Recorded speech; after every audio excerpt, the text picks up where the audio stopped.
ನನ್ನ ಕಾನ್ಸ್ಟಿಟ್ಯೂನ್ಸಿಯಲ್ಲಿ ಮಾಡಿ ತೋರಿಸ್ತೀನಿ ನಾನು. ಅಟ್ಲೀಸ್ಟ್ ಸಾಲ್ದಾ?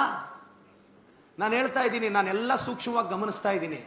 ಯಾವ್ದಾದ್ರೂ ಇಲಾಖೆಯಲ್ಲಿ ₹1 ಲಂಚ ತಗೊಂಡಿದ್ದು ನನ್ನ ಗಮನಕ್ಕೆ ಬಂದ್ರೆ ಸೆಷನ್ ನಲ್ಲಿ ರೈಸ್ ಮಾಡ್ತೀನಿ ಅಷ್ಟೇ. ಫರ್ದರ್ ಕನ್ಸಿಕ್ವೆನ್ಸ್ ಸ್ಪೀಕರ್ ತಗೊಂತಾರೆ. ನಾನು ಮುಲಾಜೆ ನೋಡಲ್ಲ. ನಾನು ಯಾರನ್ನೂ ನೆಕ್ಸ್ಟ್ ಎಲೆಕ್ಷನ್ ನಿಮ್ಮ ನೋಟು ಕೇಳಲ್ಲ. ನನಗೇನದ ಆ ಮುಲಾಜು ಇಲ್ಲ, ನನಗೆ ಬೇಕಾಗೂ ಇಲ್ಲ. ಒಂದು ಶಾಸಕ 30 ವರ್ಷದಲ್ಲಿ ಏನ್ ಮಾಡ್ಬೇಕು 5 ವರ್ಷದಲ್ಲಿ ಮಾಡಿ ತೋರ್ಸಿ ಹೋಗ್ತೀನಿ. ಏನ್ ಅನ್ಕೊಂಡಿದ್ದಾರೆ ಡೆಮೋಕ್ರಸಿ? ನನ್ನ ಟೀಚರ್ಸ್ ಹೇಳ್ಕೊಟ್ಟಿದ್ದಾರೆ ನನಗೆ, ಪ್ರತಿ ರಾಜಕಾರಣಿ ನೀವು ಹಿಂಗೆ ಆಗ್ಬಿಟ್ರೆ ಚೇಂಜ್ ಎಲ್ಲಿಂದ ಸರ್. ಇನ್ನೊಂದು ಮೇಡಮ್, ಮದುವೆಗಳಿಗೆ ಬರ್ತಿರೋರು ಜೂನಿಯರ್ ಕಾಲೇಜ್ನ ಪಾರ್ಕಿಂಗ್ಗೆ ಬಳಸ್ಕೊಂತಾ ಇದ್ದಾರೆ. ನಾನು ಒಪ್ಪಲ್ಲ ಅದನ್ನ. 2 ಗೇಟು ಲಾಕ್ ಆಗಬೇಕು.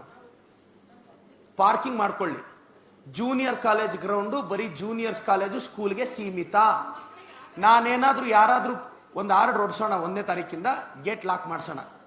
ಯಾರಾದ್ರೂ CC ಕ್ಯಾಮ್ರಾ ಹಾಕ್ಸಿ ಬಲವಂತವಾಗಿ ಹೊಡೆದಾಕಿದ್ರೆ ನಾನು ನೋಡ್ಕೊಂತೀನಿ. ಯಾರಾದ್ರೂ ಪಾರ್ಕ್ ಮಾಡಿದ್ರೆ ನಾನು ಟ್ರಾಫಿಕ್ ಅವ್ರಿಗೆ ಹೇಳಿ ಗಾಡಿ ಸೀಸ್ ಮಾಡಿಸ್ತೀನಿ. ನಾನು ಮುಲಾಜೆ ಇಲ್ಲ. ನಾನು ಹೇಳ್ತಿದ್ದೀನಲ್ಲ, ಈಗ ನಾನು ಕಾರ್ಯಕ್ರಮ ಮಾಡಿದ್ರು ನೀವು ಫ್ರೀಯಾಗಿ ಕೊಡ್ತೀರಾ? ನನ್ನ ಕಾರ್ಯಕರ್ತರ ಸಭೆನೇ ಇದೆ ನಾಳಿದ್ದು. ನಾನು ಚೌಲ್ಟ್ರಿಯಲ್ಲಿ ಮಾಡ್ತೀನಿ ಬಾಡಿಗೆ ಕೊಟ್ಟು. ನಿಮ್ಮ ಶಾಲೆ ಮಕ್ಕಳಿದೆ, ಅಲ್ಲಿ ಪಾರ್ಕಿಂಗು ಆಗಬಾರ್ದು ಮೇಡಮ್, ವೆರಿ ಕ್ಲಿಯರ್. ಮತ್ತೆ ನಿಮ್ಮ ಶಾಲೆದು ಅಷ್ಟೇ, ಮತ್ತೊಂದು ಅಷ್ಟೇ, ಪರ್ಮಿಷನ್ ಇಲ್ಲದೆ ಗೇಟ್ ಒಳಗಿಂದ ನಾನು ಸಿಸ್ಟಮ್ ತರ್ತೀನಿ. ಆಯ್ತಾ? ಎಲ್ಲ ವಿಮರ್ಶೆಗಳಿಗೂ ನಾನು ಸಿದ್ಧ ಇದ್ದೀನಿ. ನನಗೆ ಗೊತ್ತು ಇದೆಲ್ಲ. ಈ ಸ್ಪೀಡಲ್ಲಿ ಹೋಗ್ತಿದ್ದಾರೆ ಶಾಸಕರು. ಎಷ್ಟು ದಿನಾನೋ ನೋಡೋಣ, 5 ವರ್ಷ ಸಾಕು. ಈ ಸ್ಪೀಡ್ 5 ವರ್ಷ ಸಾಕು, ನೋಡೋಣ. ನಾನು ಕಂಫರ್ಟ್ ಝೋನಲ್ಲಿ ಕೆಲಸ ಮಾಡಕ್ ರೆಡಿ ಇಲ್ಲ ಮೇಡಮ್. ನಾನು ಒಂದಿನ ಒಂದು ಕಾರ್ಯಕ್ರಮಕ್ಕೆ ಬಂದಿದ್ದೆ ಜೂನಿಯರ್ ಕಾಲೇಜಲ್ಲಿ. ಸ್ಕೂಲಲ್ಲಿ ಮಕ್ಕಳು, ನಾನು ಸ್ಪೀಚ್ ಮಾಡ್ತಿದ್ದೀನಿ, ಕಿವಿ ಮುಚ್ಕೊಂತಾ ಇದ್ದಾರೆ ಪಾಪ.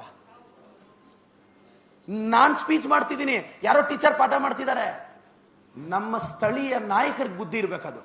ಯಾರಾದ್ರೂ ಎಲ್ಲ ಕಾರ್ಪೊರೇಟ್ ಸ್ಕೂಲ್ಗಳಲ್ಲಿ ಓದ್ಕೊಂಡ್ ಬಂದ್ರೆ ಹಿಂಗೆ ಆಗೋದು. ನಂತರ ಗೌರ್ಮೆಂಟ್ ಸ್ಕೂಲಲ್ಲಿ ಓದಿದ್ರೆ ಪರಿಜ್ಞಾನ ಇರೋದು, ತೀರ್ಮಾನಗಳು ತಗೊಳ್ಳೋವಾಗ. ಸರ್ಕಾರಿ ಮಕ್ಕಳ ಭವಿಷ್ಯ ಏನು, ಅವ್ರು ಇದೇನು.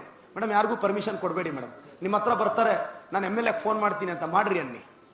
ಮೇಡಮ್, ಒಂದು ಕೆಲಸ ಮಾಡಿ ಮೇಡಮ್, ನೀವು ಏಡೆಡ್ ಸ್ಕೂಲ್ ಅವರೆಲ್ಲ ಪ್ಲೀಸ್ ಆಲ್ ಯುವರ್ ಇಶ್ಯೂಸ್ ಒಂದು ಲೆಟರ್ ಹೆಡ್ಡಲ್ಲಿ ಅಡ್ರೆಸ್ ಮಾಡಿ ಮೇಡಮ್.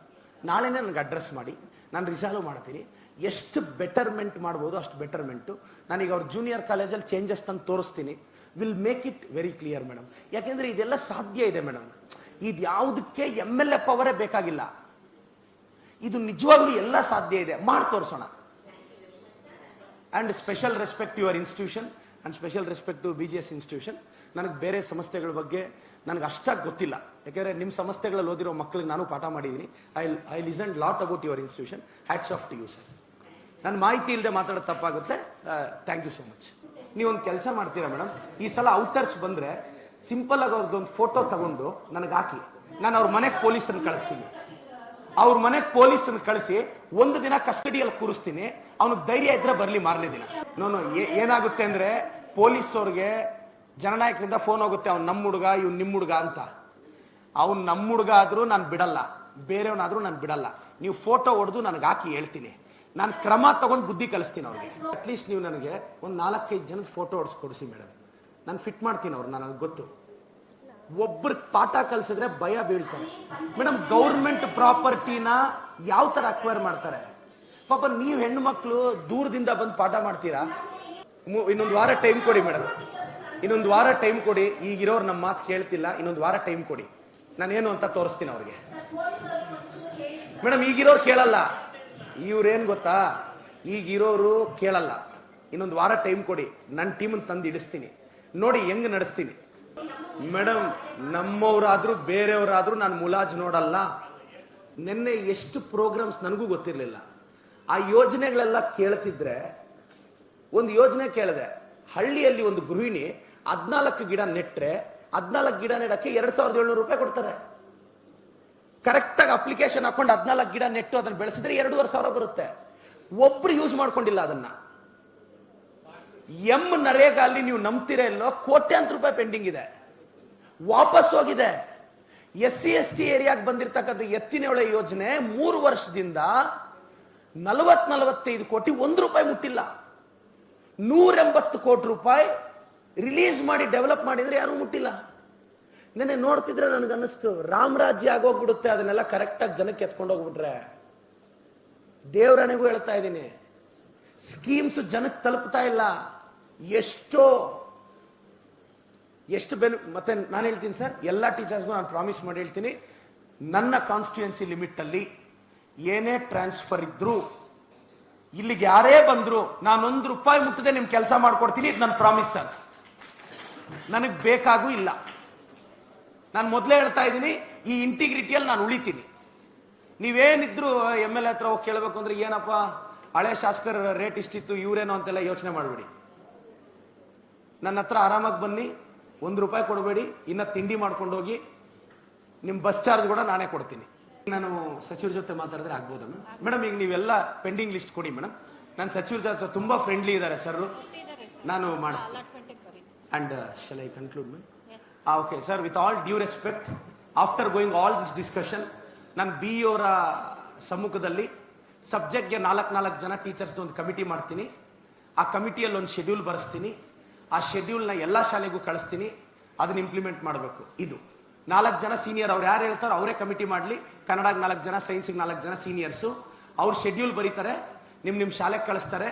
ನೀವು ಮತ್ತೆ ಒಪಿನಿಯನ್ ಹೇಳಿ, ಆ ಶೆಡ್ಯೂಲ್ ಪ್ರಿಂಟ್ ಹಾಕಿ ಕೊಡ್ತೀವಿ. 2ನೇದು, ಸಾಟರ್ಡೆ ವೀಕ್ಲಿ ಎಕ್ಸಾಮ್ ನಡೆಯುತ್ತೆ, ಫಾಲೋ ಮಾಡಬೇಕು. 3ನೇದು, ಮಕ್ಕಳಿಗೆ ನಾನು 1000 ಸ್ಕಾಲರ್ಶಿಪ್ ಕೊಡ್ತೀನಿ. 4ನೇದು, ಯಾವ್ದಾದ್ರು 10th ಅಲ್ಲಿ ಓದೋ ಮಗು ತಂದೆ ತಾಯಿ ಇಲ್ಲ ಅಂದ್ರೆ ದಯವಿಟ್ಟು ನನ್ನ ಗಮನಕ್ಕೆ ತಗೊಂಡ್ಬನ್ನಿ. ಆ ತಂದೆ ತಾಯಿ ಇಲ್ದೇ ಇರೋ ಮಗು ಕಂಪ್ಲೀಟ್ ಎಕ್ಸ್ಪೆನ್ಸಸ್ ನಾನು ನೋಡ್ಕೊಂತೀನಿ. 5ನೇದು, ಲಾಸ್ಟ್ 2 ಮಂತ್ಸ್ 100 ಜನಕ್ಕೆ ನಿಮ್ಮೆಲ್ಲರ ಸಪೋರ್ಟ್ ಇಂದ ಲಾಸ್ಟ್ 3 ಮಂತ್ಸ್ ಎಕ್ಸ್ಟ್ರಾರ್ಡಿನರಿ ಇನ್ಫ್ರಾಸ್ಟ್ರಕ್ಚರ್ ಕೊಟ್ಟು ದೊಡ್ಡ ಇನ್ಸ್ಟಿಟ್ಯೂಷನ್ ತರ ಟ್ರೈನಿಂಗ್ ಮಾಡ್ತೀನಿ. ವೀಕರ್ಸ್ ಮಕ್ಕಳಿಗೆ ಏನ್ ಮಾಡಬೇಕು ಅಂತ ನೀವೇ ಗೈಡ್ ಮಾಡಿ, ಅದ್ರ ಪ್ರಕಾರ ಮಾಡ್ತೀನಿ. 625 ಕನಿಷ್ಠ 10 ಸರ್ಕಾರಿ ಮತ್ತೆ ಏಡೆಡ್ ಸ್ಕೂಲ್ಸ್ ಇಂದ ಬರಬೇಕು. ಇದು ನಮ್ಮ ಡ್ರೀಮ್. ಓಕೆನಾ? ಇದು conclusion. Thank you so much sir. ಮತ್ತೆ ಇನ್ನೊಂದು, ಇಲ್ಲಿರೋ ಎಲ್ಲ 10th ಪಾಠ ಮಾಡೋ ಟೀಚರ್ಸ್ಗೂ ಹೇಳ್ತೀನಿ, ನಾನು ಆಸ್ ಎ ಶಾಸಕನಾಗಲ್ದೆ ನಿಮ್ಮ ಸ್ಟೂಡೆಂಟ್ ಆಗಿ ಹೇಳ್ತೀನಿ, ನಿಮ್ಮ ಮಕ್ಕಳಿಗೆ ಏನಾದರೂ ಹೈಯರ್ ಸ್ಟಡೀಸ್ಗೆ ಸಮಸ್ಯೆ ಇದ್ರೆ ನನಗೊಂದು ಅರ್ಜಿ ಕೊಡಿ. ನನ್ನ ಲಿಮಿಟಲ್ಲಿ ಒಂದು ಸ್ಕಾಲರ್ಶಿಪ್ ಕೊಡ್ತೀನಿ ನಿಮ್ಮ ಮಕ್ಕಳಿಗೆ.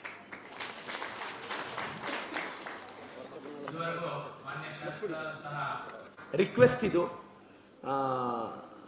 ಏನಾದರೂ ಎಲ್ಲ ನಮ್ಮ ಟೀಚರ್ಸ್ ಅವ್ರ ಮಕ್ಕಳನ್ನ ಏನಾದರೂ ಸರ್ಕಾರಿ ಶಾಲೆಗೆ ಹಾಕೋಬೋದಾ ಅಂತ, ಕ್ವಾಲಿಟಿ ಜಾಸ್ತಿ ಆಗುತ್ತೇನೋ ಅಂತ. ಪ್ರೈವೇಟ್ ಸ್ಕೂಲಲ್ಲಿ ಇರೋ ಮಕ್ಕಳನ್ನೆಲ್ಲ ಸರ್ಕಾರಿ ಶಾಲೆಗೆ ಮಾಡ್ಕೋಬೋದಾ? ಒಂದು ರಿಕ್ವೆಸ್ಟ್. ಅವ್ರಿಗೆ ಕಾನ್ಫಿಡೆನ್ಸ್ ಇದ್ರೆ ಮಾತ್ರ ಅಲ್ವಾ? ಕೆಲವರು ಇದ್ದಾರೆ ಅಂದ್ರೆ ಪ್ರಯತ್ನ ಮೇಡಮ್, ಒಂದು ಇನಿಷಿಯೇಟಿವ್. ಯಾಕೆಂದ್ರೆ ಆಗೇನಾಗುತ್ತೆ ಅಂದ್ರೆ ಮಗ ಮಗಳಿದ್ದಾರೆ ಅನ್ನೋ ಕಾರಣಕ್ಕಾದ್ರೂ ಮೇಡಮ್, ನಾನು ಪ್ರೈವೇಟ್ ಸ್ಕೂಲ್ಸ್ ಅಲ್ಲಿ ಗಮನಿಸಿದೀನಿ, ಅವ್ರ ಮಗ ಮಗಳು 10th ಬಂದ್ರೆ ಅವ್ರ ಡೆಡಿಕೇಶನ್ ನೋಡ್ಬೇಕು ಮೇಡಮ್ ನೀವು.